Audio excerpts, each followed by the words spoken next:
নমস্কার, 7 EPIC news নেটওয়ার্কে আপনাদের স্বাগত। সাত সকালে বরানগরের শুট আউটের ঘটনা।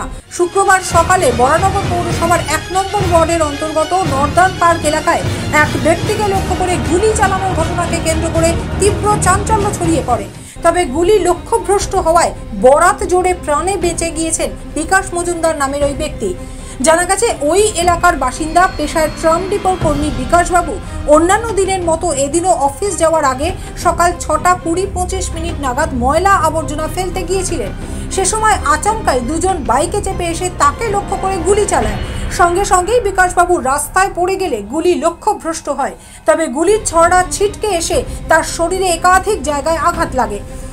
প্রাণ ভয়ে তিনি চিৎকার করে পালাতে শুরু করলে তার পরিবারের লোকজন ছুটে এসে তাকে উদ্ধার করে চিকিৎসার জন্য হাসপাতালে নিয়ে যায়। বরানগরের নর্দার্ন পার্ক এলাকার মতো সম্ভ্রান্ত এলাকায় সাত সকালে গুলি চালানোর ঘটনাটি জানাজানি হতেই ব্যাপক উত্তেজনা এবং আতঙ্ক ছড়িয়ে পড়ে স্থানীয় বাসিন্দাদের মধ্যে। খবর পেয়ে ঘটনাস্থলে এসে এলাকার সিসিটিভি ফুটেজ খতিয়ে দেখার পাশাপাশি স্থানীয়দের সঙ্গে কথা বলে ঘটনার তদন্ত শুরু করেছে বরানগর থানার পুলিশ। গোটা ঘটনার বিবরণ সরাসরি শুনুন আক্রান্ত বিকাশ মজুমদারের কাছ থেকেই। আমি মোটামুটি প্রতিদিনই আপনার 6টা 25 থেকে 20-র মধ্যে যাই হোক, সকালবেলায় আমি আমাদের যে ময়লা ফেলতে তারা একটু ঠিক টাইম মতনই আসেন। তারা ওই 6:30 বা 7:30 আসেন। আমি তাই একটু আমার আগে বলে আমি 7:19-এর ট্রেনটা ধরি। আমি এখানে আপনার ওই ময়লাটা, এই ডাস্টবিন আছে আপনার নর্দার্ন পার্কে 1 নম্বর ওয়ার্ডের ওখানে, ময়লাটা আমি ফেলতে আসি এবং ফেলে যথারীতি বাড়ি যাই। ঠিক ওই সময় দেখলাম, আমি আজকে যখন ব্যাক করছি তখন দেখলাম আমি যাচ্ছি, কিছুক্ষণ পরে আমার পিছন দিয়ে দুটো ছেলে বাইকে করে ওই মোড়টার সময় ঘুরবো, তখন দেখি আমার আগে ঘুরে গিয়ে ওখানে আপনার একজন দাঁড়িয়ে আমার ডাইরেক্ট ফায়ার করলো। গুলি করলো? কটা গুলি করলো? একটা। তারপর তখন যখন গুলি করছে আমি তো কাউকে চিনতে পারি না, চিনিও নি।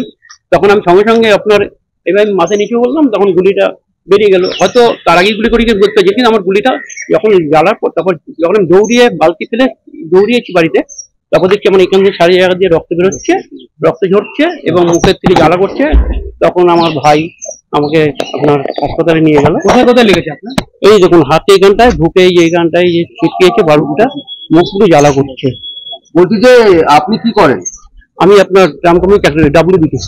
আচ্ছা, আপনার সাথে কোনো শত্রু আছে? কোনো শত্রু নেই আমার সাথে, কোনো শত্রু নেই। আচ্ছা, কোনো বিবাদ হয়েছিল? কোনো বিবাদও নেই কারোর সাথে আমার। এরকম ভাবে আসলো, কি মনে করছেন? আমি কিছু মনে করতে পারছি না, কেন আসলো বুঝতে পারছি না। কাউকে সন্দেহ করছেন? না, কাউকে সন্দেহ করছি না।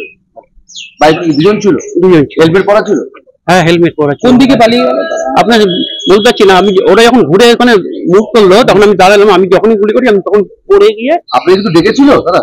হ্যাঁ, আপনার নাম ধরে ডেকেছিল? না না, কিচ্ছু ডাকেনি, কোনো কিচ্ছু ডাকেনি। আমি যখন আপনি ফেলে দিয়ে খিচে বাড়িতে দৌড়াচ্ছি মাগো করে, তখন ওরা সম্ভবত ওইদিকে, আর ওরা জানি ওরা মানে এইদিকেই এসছে। এলাকার তৃণমূল কর্মী বলে পরিচিত অজাতশত্রু বিকাশ মজুমদারকে লক্ষ্য করে গুলি চালানোর ঘটনা মেনে নিতে পারছেন না এলাকার বাসিন্দা সহ স্থানীয় কাউন্সিলর শান্তনু মজুমদারও। শুনুন তিনি কি জানালেন। হচ্ছে সব থেকে বড় কথা, যে মানুষটার কোনো শত্রু নেই, যে মানুষটা সকাল থেকে রাত অবধি চাকরির পরে সে 1 ঘন্টা আমাদের সাথে একটু ক্যারাম বোর্ড খেলে, তারপর বাড়ি চলে যায়, এবং আজ অবধি তার রেপুটেশন এরকমই রয়েছে, কারোর সাথে তুই তুকারি পর্যন্ত করেনি, আর বিবাদ মারপিট তো দূরের কথা। তো এরকম মানুষের শত্রু হওয়া খুব চাপ। তাই এটা পুলিশ পুরোটাই সকালে এটা হওয়ার পর থেকে বরানগর থানা তৎপরভাবে এসে ইনভেস্টিগেশন করছে। এটা তাদের ধারণা যে ভেতর থেকে কোনো কিছু টিপ দেওয়া হয়েছে বা কেউ এই কাজ করেছে। কটা গুলি চলেছে? একটাই গুলি চলেছে। ফায়ারটা হওয়াতে ফায়ারটা মিস হয়েছে, কিন্তু তার যে বারুদ ছিটকেছে তাতে ওনার গলায়, হাতে বিভিন্ন জায়গায় এফেক্ট পড়েছে। বরানগর থেকে রাজাদের রিপোর্ট, 7 এবিক নিউজ নেটওয়ার্ক। আরও বিভিন্ন খবরের আপডেট জানতে হলে অবশ্যই সাবস্ক্রাইব করুন 7 এবিক নিউজ নেটওয়ার্ক চ্যানেলটি, কারণ আপনাদের একটা সাবস্ক্রিপশন আমাদের কাছে অত্যন্ত মূল্যবান। পাশাপাশি অবশ্যই ফলো করুন আমাদের হোয়াটসঅ্যাপ চ্যানেলটিও। জয় হিন্দ।